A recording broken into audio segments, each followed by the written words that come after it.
Hello guys, welcome to a new video on Tower of God New World.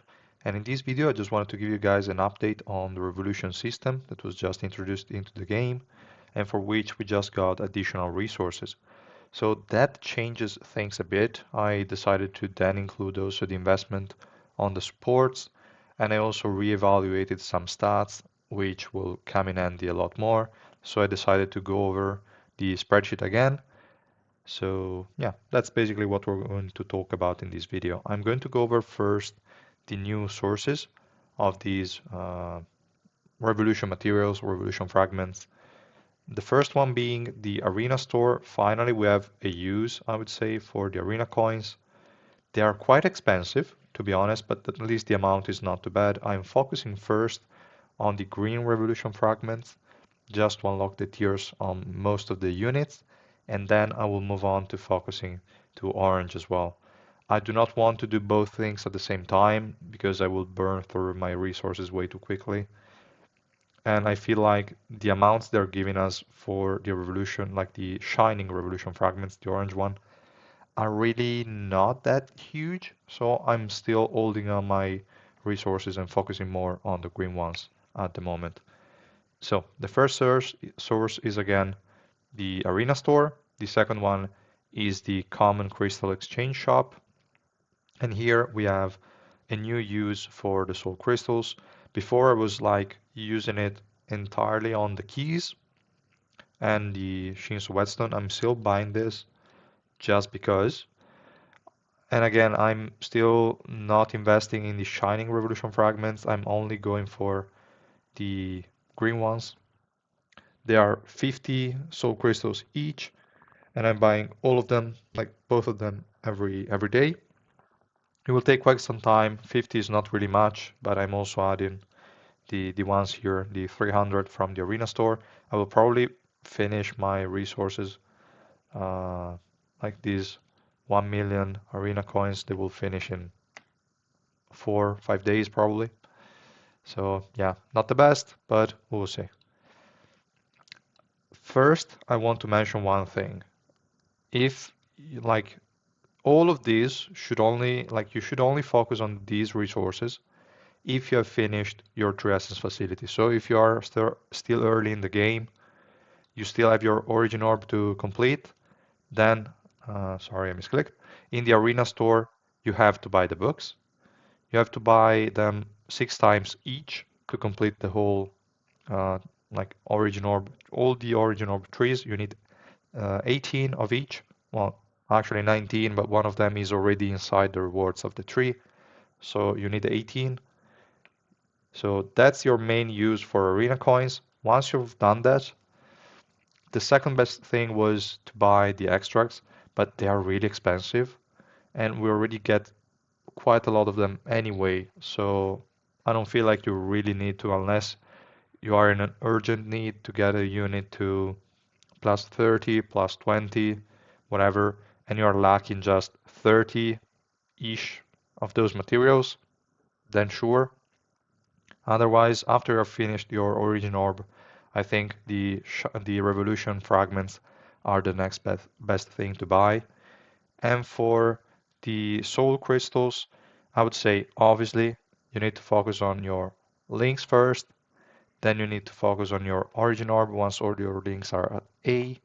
Then you want to focus on your True Essence facility by buying these crystals here when you're finished with your origin orb as well. And after you've unlocked the second page for the True Essence facility, then great, that's when you can start looking into ignition weapons keys or revolution fragments. So do not skip those just to dive right into the new revolution system. It's not worth it. It's way better to focus on the previous systems first. So yeah, that's basically what I wanted to mention first before going over the my spreadsheet tab. So now that that's out of the way, we can just start talking about the tab itself. So I changed the priority for a few units. Like Hiwa before was medium because like she only gets the 10 swiftness, and I felt like with the amount of resources we got before, it wasn't really worth it to like to focus on her first. I would first go on ranged units that get the most out of this investment. But now that we get so many more of the revolution fragments and shining revolution fragments, I decided to change the priorities a bit. And also I removed the lower priority color on some of the effects, like the effect resistance for tanks and warriors and supports. Really, really huge. Okay, here I highlighted the wrong unit. I mean Prince, whatever. But yeah, that is really, really important. I'm going to say why in a second. First, I want to mention how I usually go about upgrading my units now. So if you go over the teammates tab and I filter by the highest tier possible at the moment, it's tier 3. These are the units I brought to tier 3. And you can see that pretty much all of them are either high or must. You can see Hiwa, she's here, must, and she's being upgraded. I didn't upgrade Compress Rack yet, and I cannot upgrade Eden because I only have him at 3 blue, so I cannot even take him there. For purple, I took Joaquin to tier 3, and is the only one I had at the high priority because Mashini is also a 3 blue, so she's not here. Then for the red element, I only have Viol at must, and then Evankel at high, but I still haven't invested that much in Evankel. I think she's only tier 2, if I'm not mistaken. Yeah, she's tier 2. So I'm taking her there, but I'm still missing a few more crystals to bring her to tier 3. Then for blue, there is really no one that I put in the mask category, like the same as purple. So I'd say your priorities here are just Elizabeth, not a bad choice. Then Kunran, but it's not really getting a lot of things from the tier 3. And also Meliodas is not really getting a lot from tier 3. So even if the priority is high or must, you should always try to think logically what I need. Like this unit is a warrior. I'm going to get lifesteal from the last node. Is it really important? No, it's not. But like in this case, Elizabeth was the only one that got a really good start from tier 3, so she was the first unit I took there. And like, do not worry too much about the main stats because the 60% defense really means little to nothing in adventure, especially because we already got ignition weapons boosting it. We already got the purple tier boosting it. So these 60% defense is in reality probably close to like what 20-ish percent, maybe less, I don't know. I didn't really do an accurate math with all the different sources we have, but the more increases you have in defense, the least valuable that increase is. So you should not unlock it unless you need the additional stat. Attack is the only exception. I mean, it's probably the lowest increase of all. Maybe it's a 5% increase in attack, but we will take every bit of attack that we can get. So yeah, that's probably the only exception. But HP and defense, they're not really that important, I would say. So only focus on getting, like, increasing the tier of the units that will also benefit from the additional stats. If they do not benefit, like Kunran and Meliodas, I only took them, like I also took Meliodas to tier 2 just because I had resources. I should have used them on Evankel instead. My mistake, but that's kind of fine. I mean, tomorrow it will be fixed, so it's fine.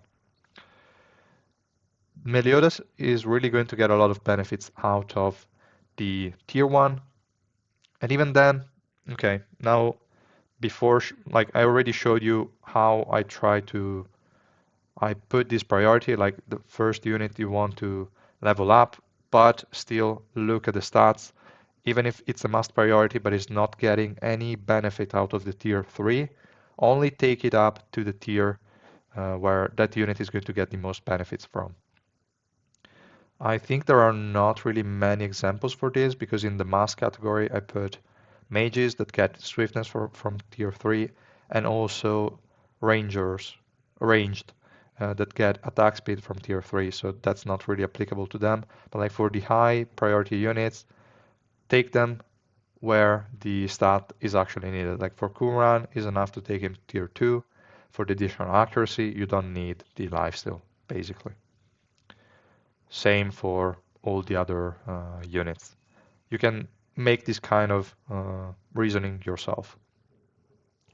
Now, the thing I changed as well was the priority of the effect resistance stat. I underestimated this value. I mean, I knew it was important, but I mean, I think it depends on the stage of the game you're at. Let's say like this, because this stat is extremely important as soon as you can get your units one way or another, be it with Escanor, be it with Kurdan that's getting the additional resistances from his passive, whatever that is, or like even Rak that can buff the physical and magic resistance of the teammates, even though Rak is not really used. But okay, I mean, as soon as you can get a unit to 100% resistances, then effect resistance is going to get like god tier priority, the most important stat you have. Now that I have, for example, my warriors, I can get them to 100% resistances in both with no problems. Only the warriors at the moment and tanks, but whatever. This is going to be extremely beneficial to me. On all warriors, they get effect resistance at tier 1. This is really beneficial, and I'm upgrading it on all the units. Like if we look here, I took it, I think, I hope, yeah, I took it to level 10 for the 100 effect resistance. This will help a bit in preventing the application of those magic resistance decrease, physical resistance decrease from the enemies, and obviously all the rest like crowd controls. Even Blood buff can be countered by this. You can also block all kind of debuffs, swiftness debuffs, whatever that is. You have a chance to dodge them. Now it works similarly, I would say, to evasion. So the more you have, the better. Enemies in adventure won't really have effect hit, so you're you're going to dodge the effects a lot. I don't know exactly how much you need. I think 100 is already really, really solid, but yeah, the more you have, the better. On tanks that they get it on the second tier, and support, they also get it in the second tier. If it's an SSR plus like Karaka that's heavily relying on resistances, I would put all the points there up to 20. But yeah, again, your carries are always your high or must priority. Then you can move on to tanks because those are the frontline units that are going to benefit the most out of this effect resistance. And lastly, supports. Supports have the worst out of all like the stats. Evasion is entirely useless on them. Effect resistance is the only good one. And then we have the crit damage reduction. Not really important, I would say. So yeah, pretty much the same thing here. As soon as you can get supports to 100% resistances, then this stat becomes really, really important. Wait a second, I have to increase it for Gusting is an SSR plus. Okay. So yeah, that was pretty much the thing. Now I opened the fight here just to show that the enemies here have 0 effect hit. So it doesn't really matter too much, but the more you have, the higher the chance to dodge that. And a lot of people in PvP will be having these stats now that we have this system unlocked. So that will also help there, at least to balance things out, I would say. And that was pretty much all there was to cover here, I would say. You will see that I lowered the priority of lifesteal, mainly because, okay, yeah, this is another important thing to mention. So lifesteal is important only if you have a set, like if you are planning to stop using Bergamot on your warriors. Because at that point, the additional lifesteal is going to help a bit. Still, you're probably going to run 100% resistances on the on the warriors. So lifesteal is not really too important. You just need to have enough for a little bit of healing just to keep the 100% health, but that's really not too important. Probably you could get away with 4 points for the 5% lifesteal. There are a lot of units that already have lifesteal, like Warren, Red Mask, the new one, or Joaquin, etc. This is really lower priority, that's why I marked it like that. Same for tanks, they have HP recovery, is nice, nothing too great because you're already running them with 100% resistances anyway. So that's pretty much the logic, I would say. Now, if you have any doubts, any questions on this system, please leave them down below in the comments. I will try to reply to all of them, or just write them in the Discord server. There are always people ready to reply, and I always try to reply as soon as I can. So yeah, you can also ask them there.